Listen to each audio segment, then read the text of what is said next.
Jusqu'où ira-t-il? Avec un palmarès déjà long comme le bras et le monde du football à ses pieds, Kylian Mbappé est considéré par certains observateurs comme le meilleur joueur de la planète. Et ce alors qu'il est né le 20 décembre 1998, soit après le premier sacre des Bleus en Coupe du Monde. Ce n'est peut-être que le début d'une aventure hors du commun.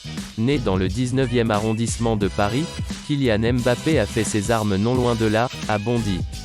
En 2011, l'adolescent file à l'INF Clairefontaine, déjà repéré grâce à son énorme potentiel.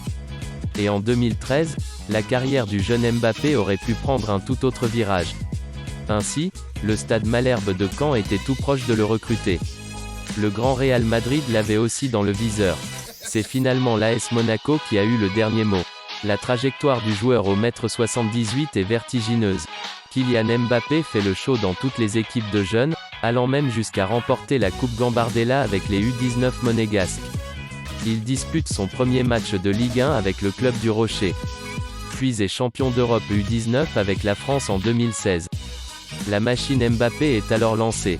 La saison 2016 à 2017 le révèle à l'Europe entière.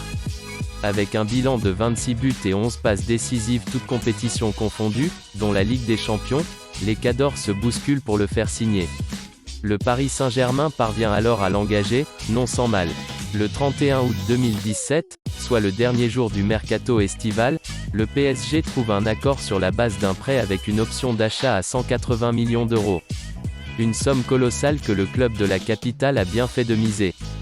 Car dans la foulée, Kylian Mbappé est champion du monde avec l'équipe de France et boucle une saison 2018-2019 à 33 buts en Ligue 1.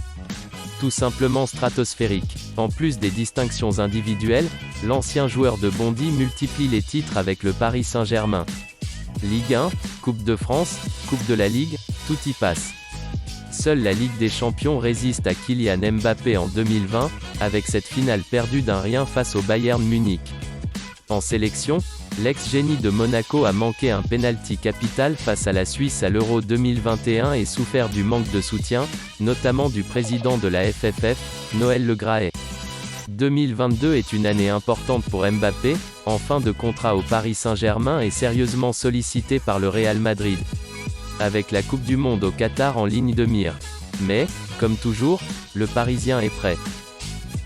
Et c'était la Minute Foot, le journal à la minute. N'oublie pas de liker, commenter, et t'abonner à la chaîne. Merci et à bientôt.